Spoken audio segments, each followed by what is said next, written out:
No me acordaron de guardar la sesión anterior, pero pues ahorita hago, en esto que les voy a hablar, hago el repasito rapidito de lo último que estábamos hablando. Ya con eso toca empatar.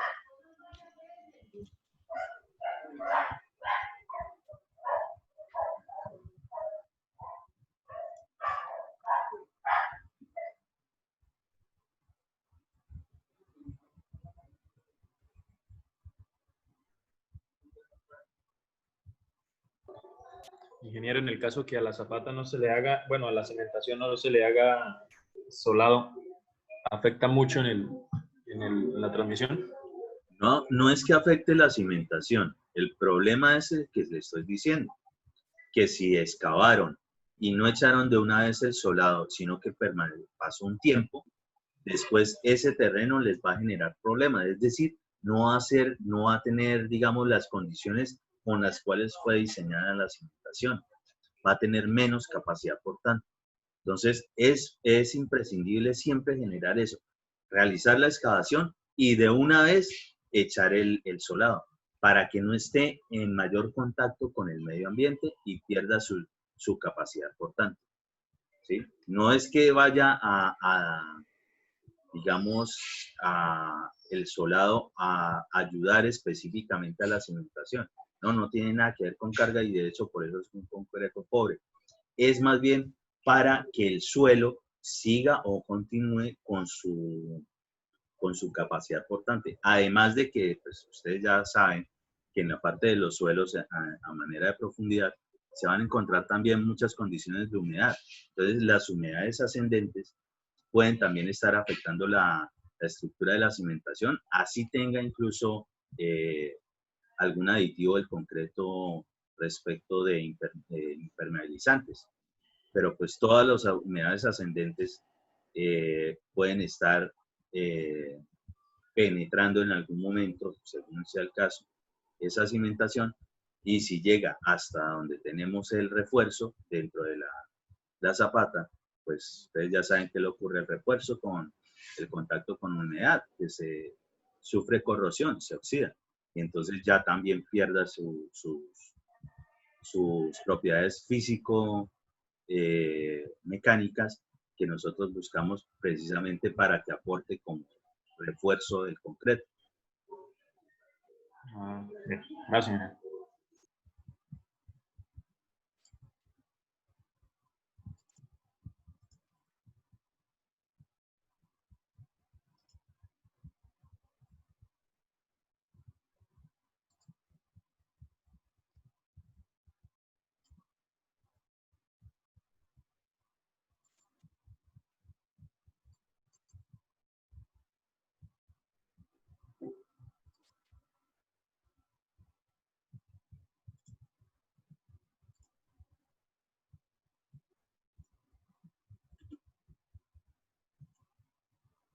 ¿Alguno de casualidad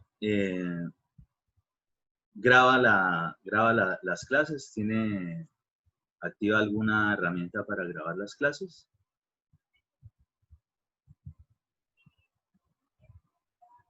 ¿Ninguno?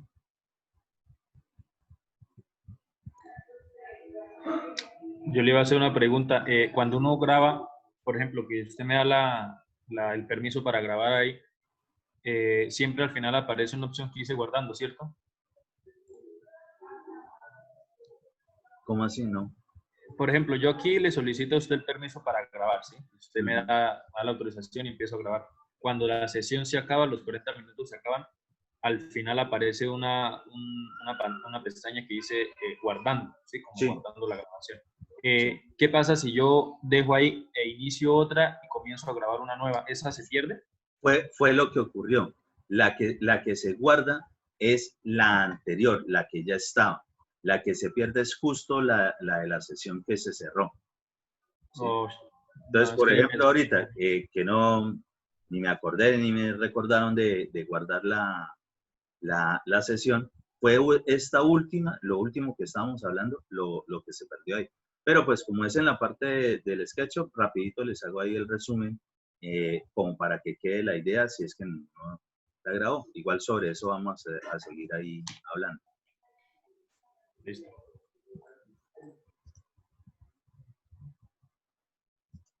Entonces, simplemente, los planos que vamos a tener para cualquier diseño, los llevamos a la realidad con la localización y el replanteo. A partir de ahí generamos lo que es básico, primero lo que es la cimentación, porque es con lo que primero tenemos que arrancar.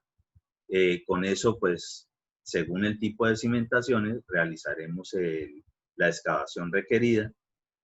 Cuando generamos la excavación, justo cuando llegamos a la profundidad que nos dice el diseño, en el corte o perfil, es decir, donde podemos ver la profundidad, de una vez vamos a ubicar lo que es el solado o concreto de saneamiento o concreto pobre. ¿Para qué? Para que ese terreno allí abajo se siga comportando como se esperaba en el diseño geotécnico, es decir, que tenga buena capacidad portante. Entonces, eso siempre lo van a realizar porque puede ser que al momento de desarrollar la actividad de la zapata, de fundirla, de elaborarla, pueda pasar mucho tiempo o un corto tiempo. De todos modos, esto en una semana ya no empieza a comportarse como estaba originalmente cuando tenía todo el terreno o los estratos que tenía encima, ¿sí? Empieza a perder sus propiedades.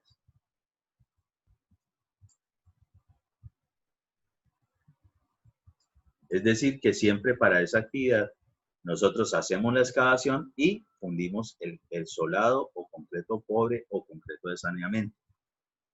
Les estaba hablando de que existe un problemita, que normalmente los espesores de ese solado es o 5 centímetros o 7 centímetros. ¿Qué pasa? Si de pronto a nosotros nos contrataron de que es de 7 centímetros, pues hay que hacerlo de 7 centímetros. Resulta y acontece que si en el momento en que nosotros estamos realizando esa actividad y de pronto no hay ningún supervisor, en algunos casos de eso se ha visto, obviamente, nunca ingenieros en Colombia, ni mucho menos egresados de la Universidad de Pamplona, sino de otras universidades en otros países, que resulta y acontece que cogen y funden el solado, lo vacían allí de 5 centímetros y terminan cobrando de 7. Simplemente le toman la foto justo cuando ya se ha vaciado, ¿sí? Supongamos que lo estemos echando allí.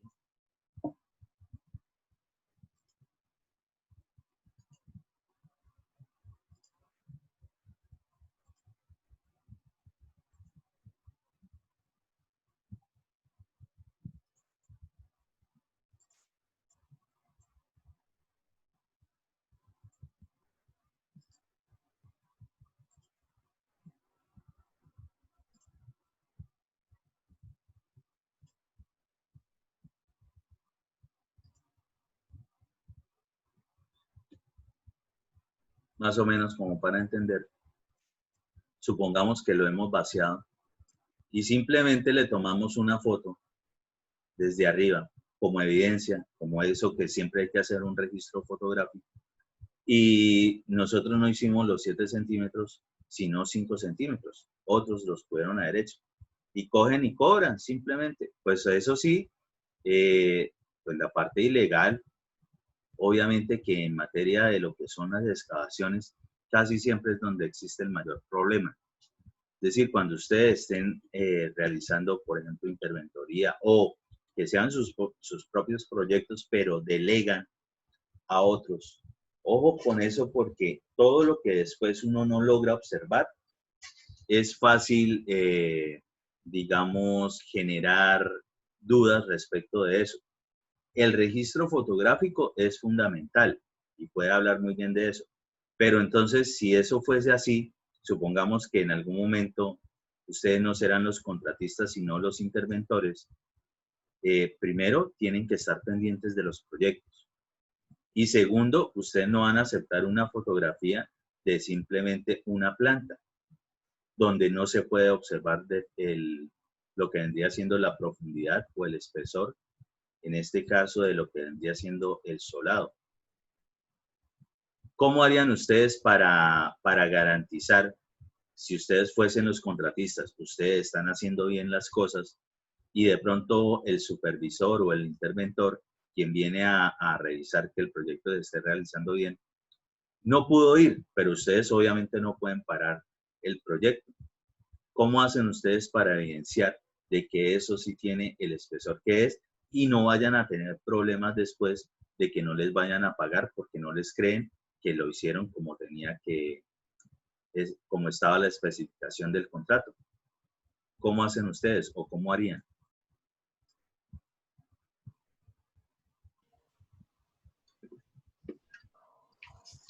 Como ingeniero, Una foto desde otro ángulo, profe, así como cuando hacíamos el apique que teníamos que evidenciar que tuvieran los metros que eran necesarios. Ajá, sí, correcto. Es decir, en algún momento, por ejemplo, que estén fundiendo,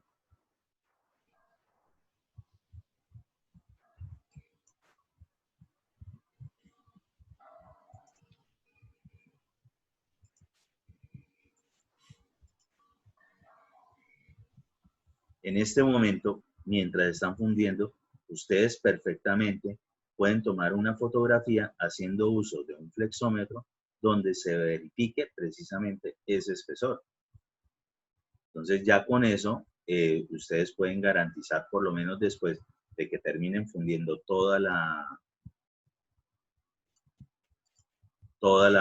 el área requerida con el solado, que tiene el espesor que es, y con eso, primero, el registro fotográfico fundamental en todo proyecto de ingeniería civil. Siempre va de la mano de todo informe técnico. Y a su vez nos sirve como evidencia para de pronto algún problema, algún detalle que se nos presente.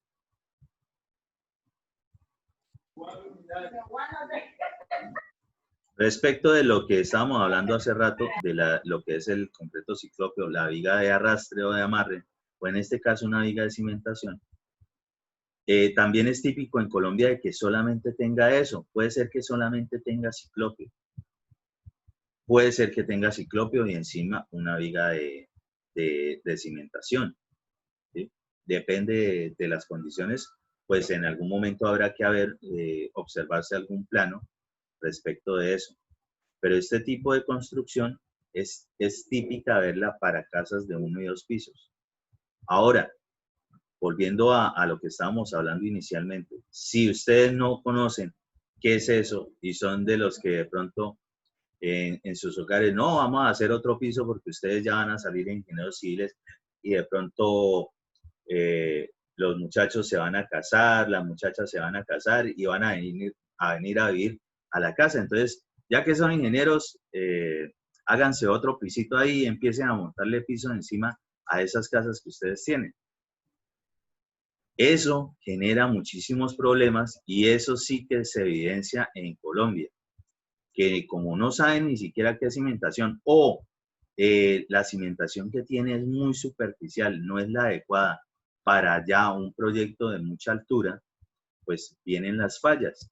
Por eso es que lo que tiene que ver con cimentaciones, de una vez tiene que quedar proyectado para el máximo de pisos o el máximo de carga que pueda soportar en algún momento. ¿Que se puede realizar la construcción por etapas? Claro que sí, pero al final, cuando ya al fin logren desarrollar toda la construcción como es, pues simplemente era lo que se había tenido en cuenta en el diseño original de lo que son las cimentaciones, ¿sí?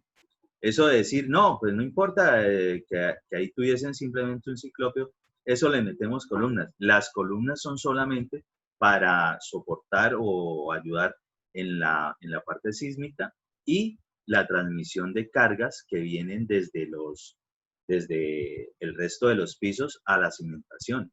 Es decir, si la cimentación es mala y usted le mete muchas columnas, no está haciendo nada.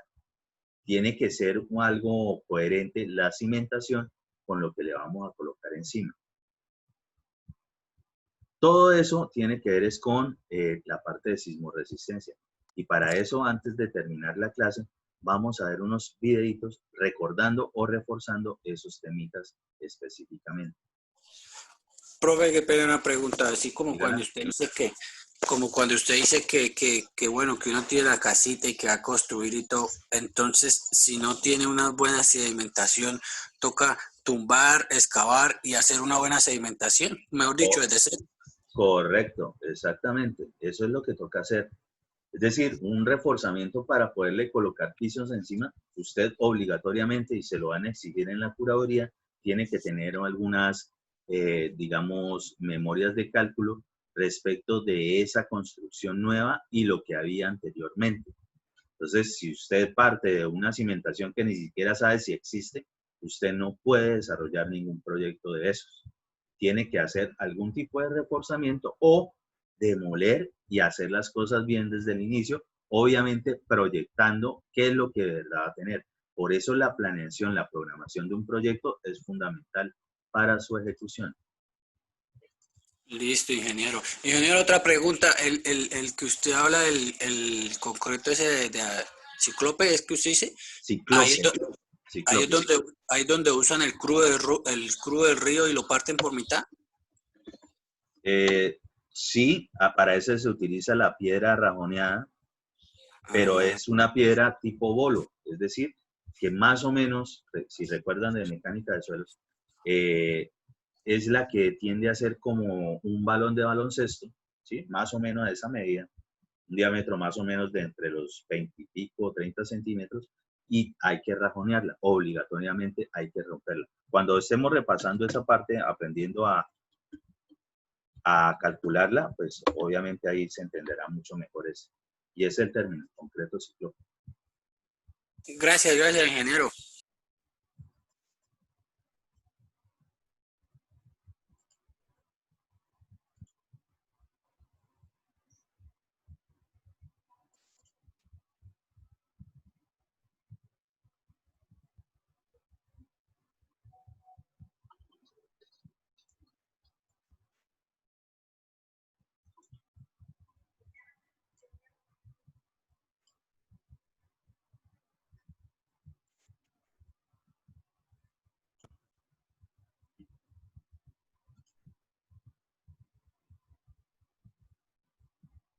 ¿Ya están viendo ahí la imagen para el video?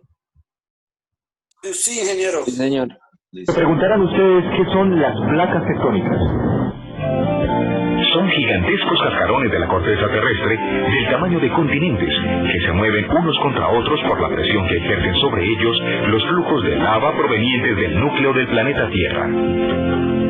Otro elemento importante que estudia la sismología es la corteza terrestre. Esta es, por llamarla así, la piel de la Tierra, relativamente delgada comparada con el tamaño total del planeta. Vive en continuo cambio y movimiento. Se extiende hasta una profundidad de 70 kilómetros bajo los océanos y de 150 kilómetros bajo los continentes. La causa de las fuerzas que tienden a empujar una placa sobre otra aún es poco conocida. Existe una teoría relacionada con movimientos de flujos lentos de lava derretida que originan el sismo en el interior de la Tierra. Para nuestro conocimiento en sismología, este punto será denominado hipocentro.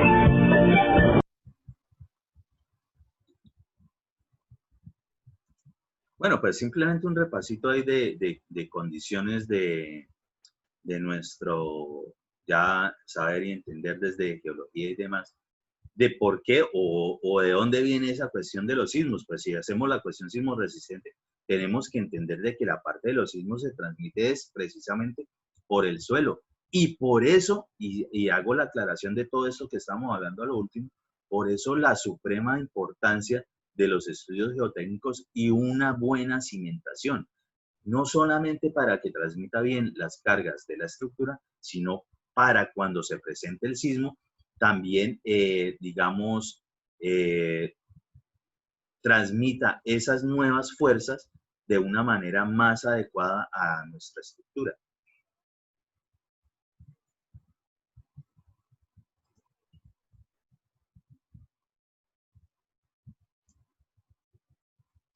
Ahí hablaba del hipocentro. El hipocentro siempre, pues ahí a manera de repaso, es lo que tiene que ver con la parte profunda y cuando hablamos, escuchamos normalmente ya en las noticias cuando se presenta un sismo. Respecto del epicentro, el epicentro es la proyección vertical que sale a la superficie, es decir, para poder determinar en qué zona del territorio ocurrió. Es lógico pensar que entre más cercano al epicentro, es decir, más o menos la proyección superior de donde de verdad se desprendió el sismo o se presentó, pues va a ser más afectada que en otras regiones. Pero ustedes seguramente en algún momento les ha tocado o han escuchado de que, por ejemplo, estando en Pamplona, se siente un sismo que de verdad el epicentro fue digamos, en Bogotá o en La Guajira, cosas como esas. Pues así es también necesario identificar de dónde vino para poder analizar allí cómo se comportaron las estructuras o qué pérdidas se produjeron. Todos los sismos son diferentes entre sí. Ninguno es igual al otro. Tienen una fuerza variable. Para calificar y medir el grado de daño posible se utilizan básicamente dos medidas: intensidad y magnitud. La intensidad se califica en la sensación de las personas durante el sismo y en la observación de los daños causados en las construcciones. Se mide en la escala de Mercalli y tiene una calificación de 1 a 12. Grado 1 a 4, detectado por instrumentos, sensaciones pequeñas. Grado 5 al 7, advertido por la mayoría de las personas. Grado 8 al 10, destrucción de las construcciones. Grado 11 y 12, daño total. La magnitud es la medida de la cantidad de energía liberada en el hipocentro o foco sísmico. Clasifica al sismo en forma cuantitativa en relación con la fuerza del movimiento del suelo, medición que se hace con instrumentos especializados llamados sismógrafos.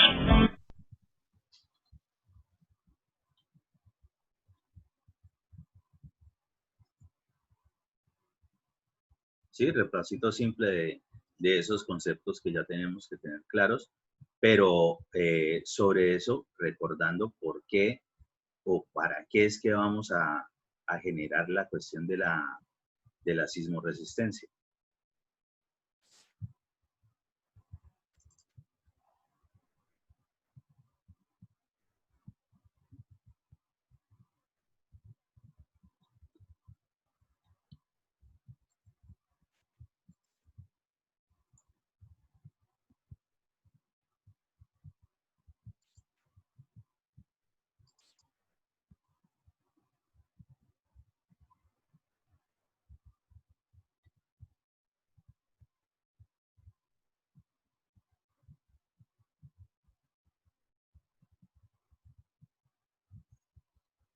Típicas fallas en materia de cuando se presentan, digamos, normalmente los movimientos telúricos, los sismos. Y pues obviamente si eso le ocurre al suelo y la estructura está pues fijada en ella o embebida en ella, obviamente que se tienen que transmitir a nuestras edificaciones.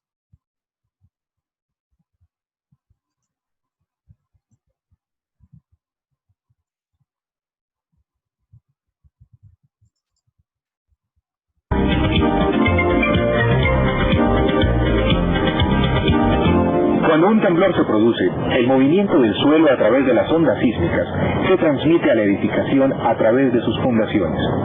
La inercia propia de la edificación, debido a su gran peso, se opone al movimiento de la parte superior, creando fuerzas que actúan sobre la estructura. A continuación, presentaremos 7 condiciones críticas que afectan la construcción de un piso durante el desarrollo de un temblor.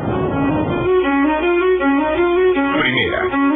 Cuando el terremoto comienza, la tierra se mueve hacia atrás y hacia adelante, situación que propicia que los cimientos y la parte inferior de la casa, al estar en contacto directo con el suelo, se muevan inmediatamente. Caso contrario sucede con el techo, que permanece quieto por un momento. Segunda. Al intensificar acercarse el terremoto gradualmente, la parte superior de la casa intenta seguir el movimiento de la parte inferior, con el agravante que la Tierra se mueve en dirección contraria, dándole mayor velocidad al movimiento de la parte superior. Tercera. A medida que las ondas de choque golpean los muros, diferentes partes del mismo empiezan a moverse en direcciones opuestas.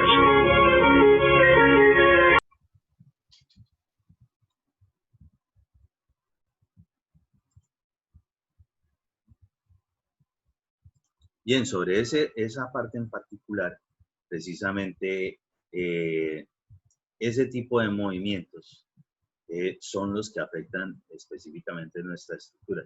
Si un tipo de edificación no tiene las condiciones estructurales desde el punto de vista de sismo resistencia, perfectamente puede colapsar.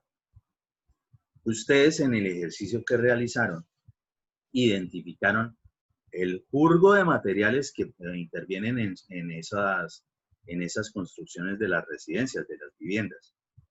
Es decir, es de entender que si lo que son los sismos son ondas, ¿sí?, y se transmitan por el suelo, esas ondas, casi siempre cuando hablamos respecto de esos temas, también nos referimos a lo que es un término que se denomina frecuencia, ¿sí? Y resulta y acontece que cualquier material, todos los materiales tienen su propia frecuencia.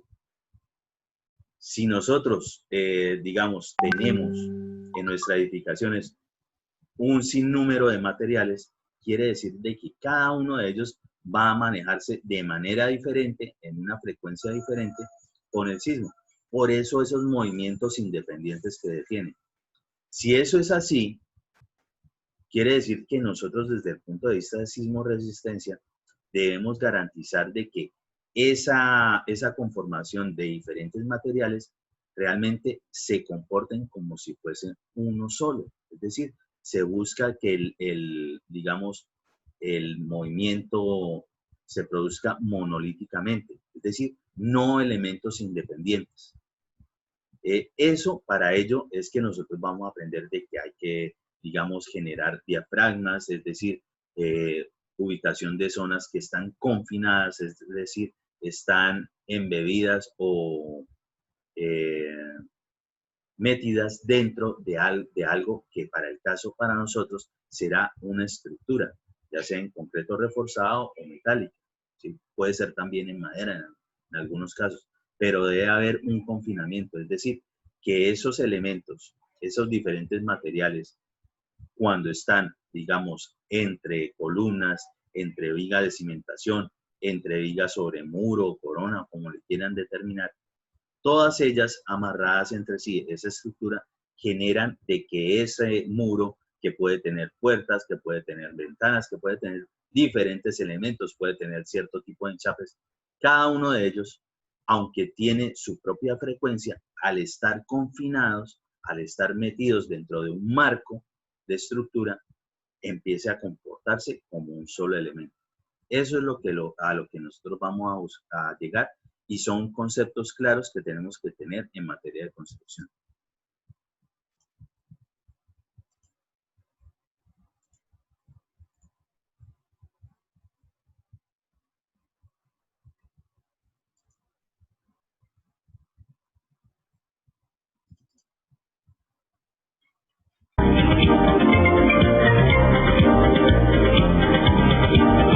Cuando un temblor se produce, el movimiento del suelo a través de las ondas sísmicas se transmite a la edificación a través de sus fundaciones.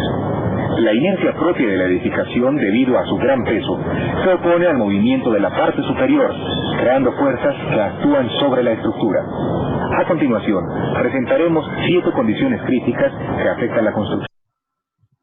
Esa parte específicamente de esos movimientos, de que primero obviamente lo va a sentir la parte de la cimentación, y luego sí lo que tiene que ver con el resto de la estructura en la parte superior, pues también es por la restricción del mismo confinamiento que genera la masa de suelo en la cimentación, ¿sí? El desplazamiento de los elementos de la cimentación que sea, pues no tiene, digamos, mucha mucho espacio como para moverse. En cambio, en la parte superior, a partir del terreno, sí tiene espacio. Entonces se genera ese movimiento y por eso en una parte es más restringido y en la otra es más rápido. Ese cruce de movimientos en nuestras estructuras eventualmente es lo que genera las particiones o los colapsos eventualmente.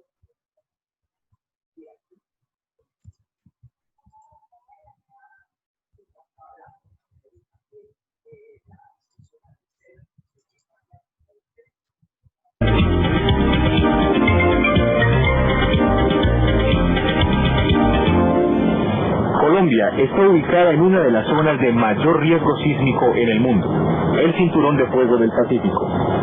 Toda la costa occidental suramericana se ve afectada directamente por la presión que ejercen las placas tectónicas del Pacífico, de Nazca y del Caribe sobre el continente americano. En nuestro país se identifican 3 zonas como territorios de amenazas sísmicas, lugares en los cuales la corteza terrestre reacciona en menor o mayor intensidad ante un sismo. La primera zona, clasificada como alto riesgo, es la que recoge toda la zona pacífica, consecuencia directa del Cinturón de Fuego. Una intermedia hacia el centro del país y una baja hacia el Amazonas y parte de la costa atlántica. La influencia de los movimientos de las placas tectónicas generan fallas geológicas en Colombia con variaciones de acuerdo con la amenaza sísmica que representa cada una. En nuestro país se identifican las siguientes fallas geológicas. Falla de Murindo, Atrato. Falla del Cauca. Falla de Palestina. Falla de Bucaramanga, Santa Marta. Falla de Oca. Falla frontal Cordillera Oriental. Y falla de Romeral, causante directa del terremoto del 25 de enero de 1999 en el eje cafetero.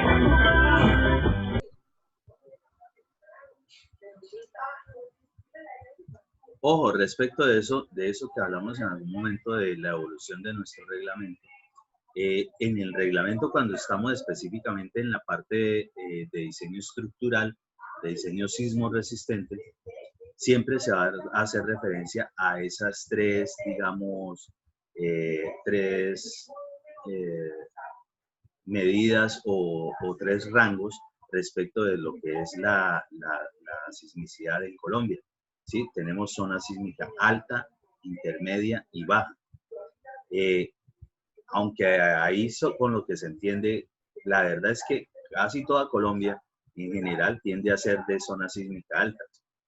Y sobre eso influye radicalmente en el tipo de estructura y el tipo de reforzamiento que haya que hacerle a esas edificaciones o a esas obras civiles. Adicional de eso, y eso lo pueden encontrar más o menos en el título A de la NSR 10, más o menos como es la distribución en materia sísmica, la zona intermedia, la zona alta, la zona baja. Adicional de eso, también por ahí en el título B se encuentran lo que tiene que ver con las cargas.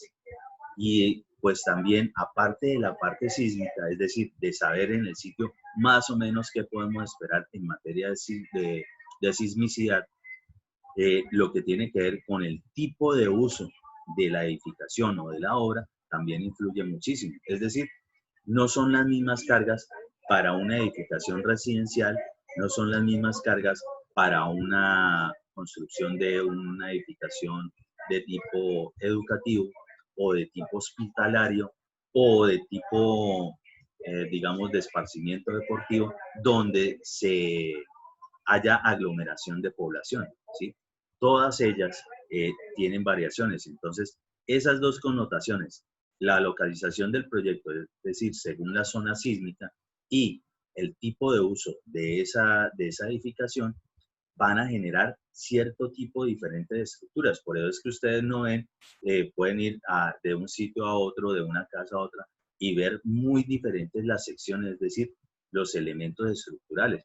Algunos más grandes, algunos más pequeños, según sea el caso. Precisamente por esos 2 factores.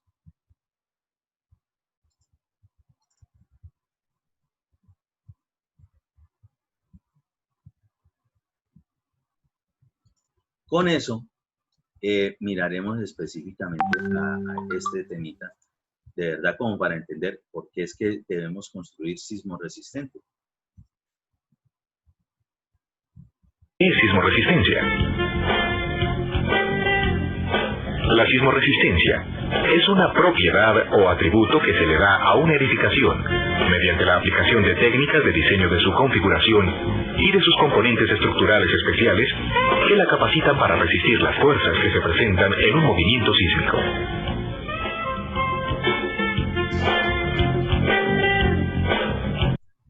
Noten, por ejemplo, ahí, en esa parte como adicional, como si fuese un rayos X. A eso es a lo que yo me refiero con generar el confinamiento. Para el caso, esta viga, esta sería viga corona o viga sobre muro, esta columna, esta viga de cimentación, están configurando este diafragma, lo están confinando, ¿sí? Entonces, aunque tengamos elementos de diferente material, con diferentes frecuencias, pues la idea es que él se comporte como un solo elemento. Y como van a estar amarrados, y ya entendimos de que todos los elementos estructurales deben, digamos, cerrar circuitos, estar amarrados, todos son elementos de amarre.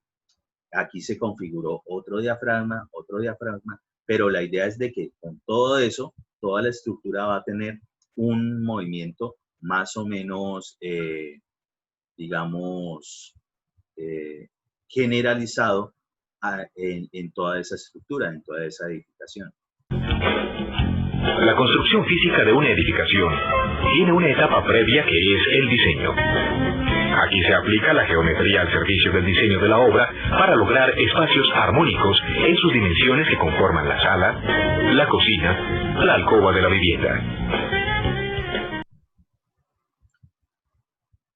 En materia de construcciones de edificaciones, hay que partir desde un diseño arquitectónico. De ahí sale el diseño estructural y el resto de diseños, ¿sí? Todos tienen que estar, digamos, entrelazados. Ingeniero. ¿Sí? Una pregunta. Cuando sucede algún sismo, algún terremoto y por alguna razón una casa o un edificio no se cayó, ¿qué estudio se le debe hacer para determinar que se puede volver a habitar sin hacerle reparación o que va a ser propenso a caerse? Pues obligatoriamente tendrán que hacerle el estudio de patología. Pues se supone que ustedes en el curso de patología aprenderán, por ejemplo, cuestiones como esas, ¿sí? Más o menos los procesos de evaluación de qué ocurrió y por qué ocurrió específicamente eso. Entonces eso ustedes lo van a aprender. Pero uno siempre, para poder determinar o dar una solución, ya sea un reforzamiento o que el resultado del análisis genere de que definitivamente hay que demoler y hacer nuevo, todo tiene que tener siempre una base técnica. Y pues en este caso la base técnica es una patología estructural, adicional de otro tipo de patologías según lo que se esté analizando. Ah, listo. Bien, gracias. Sí, una patología es eso, un estudio, un análisis de que algo se presentó, por qué se presentó y si se puede volver a presentar. Y con eso, con esa información, ¿cómo vamos a darle solución? Es eso.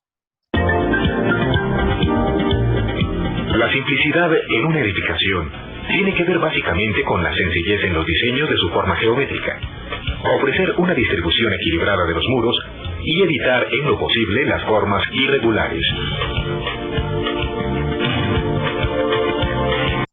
Ojo, una vez más, no es que no se puedan tener formas irregulares. Sí se puede, pero para ese caso, lo que vendría siendo el diseño, por lo menos estructural, es decir, la parte de sismoresistencia, el análisis